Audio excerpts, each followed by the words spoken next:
Killer Klowns from Outer Space is a 1988 horror comedy film directed by Stephen Chiodo, hopefully I'm saying his name right, and written with his brother. It stars Grant Kramer, Suzanne Snyder, John Allen Nelson, among others. I recently just watched it this past year, so on with the show while it's still fresh in my mind. The premise of this film centers on a small town where normal, everyday things happen to normal, everyday people.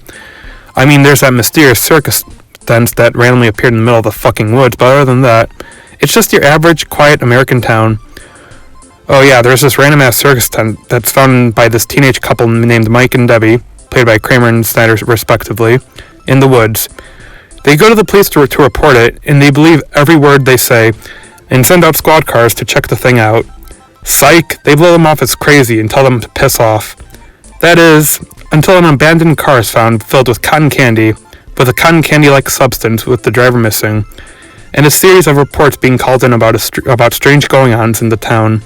So, now ensues a series of hilarious and wacky, albeit deadly, stunts that the clowns play on the townspeople, who intend to use them for their own sinister purposes. Now, it is up to Mike and Officer Dave, played by Nelson, to figure out how to stop the clowns while also warning everyone in town of their presence. Eventually, they enlist the help of the Terenzi brothers, played by Michael S. Segal and Peter Lacassi. And I won't say too much about them, since I want you to watch this movie and see firsthand just how hilariously awesome this duo is. I had so much fun watching this premise play out. Like, this might be up there with Shaun of the Dead in terms of funniest horror comedies, although I do find Shaun of the Dead to be funnier. Not only for the absurd slapstick done by the clowns, well, with their bright, colorful, goofy weapons and cartoonish way of killing people, like literally knocking someone's block off with some boxing gloves, but also for the way some of the characters interact off of it, and each other, especially the Terenzi brothers. And the comedy mixes with the horror very well, since despite the funny, the still film gets across that the clowns are an obvious threat that must be stopped. I give premise a B+. It was just so entertaining in terms of not only premise, but also execution. Next is acting. As I said before, part of the reason why this film is so hilariously enjoyable is the way the characters interact off of not only each other, but also to the crazy shit going on. John Vernon's character is a serious grouch, so seeing him get a bunch of calls about killer clowns is a joy to watch because of how frustrated he gets with it all, since the seemingly wild stories clearly contrast with his sternness. And Lacassi and Segal proved to be a hilarious brotherly duo, especially with their bickering. I can't explain why I find it funny.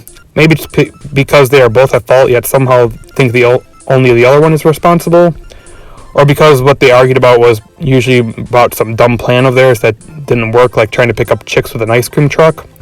Either way, I give acting a B+. It definitely gave the film a boost in terms of comedy. Now, one of the other highlights of this movie, aside from the entertaining premise, were the amazing special effects used. And I think part of that is due to the fact that the Chiodo brothers used practical effects for the most part. So a lot more care and planning was put into it, and ultimately made it feel a lot more realistic than if they had used CGI. While CGI can be good sometimes, practical effects have a more authentic feel to them. Perhaps because they're literally happening right there, as the scene is happening? I don't know. So, obviously, I give special effects an A. They're probably one of the best parts of the movie. Finally, directing. Stephen Chiodo did a really good job to help this film in terms of execution and the way he set scenes up. He didn't take too serious of an approach with this movie, given the genre, which in turn helped to provide a genuinely fun experience. He balanced the serious and comedic moments in such a way that didn't contrast from each other, but somehow complemented each other. And the way he especially directs the scenes from inside the spaceship are especially good, since his direction, along with effects, overall give you an idea of how massive the ship is, as well as how dangerous it would be to be inside of there. I give directing a B+. Very solid work on Steven's part. Overall, Killer Klowns from Outer Space is a knee-slappingly funny film that will prove to be a very fun ride throughout due to not only the quirks of some of the characters, but just to the overall light and comedic mood of the film. It was a highly enjoyable movie and I give it a B+. It was just so delightful to watch. Thank you for watching and don't forget to like and sub for more content.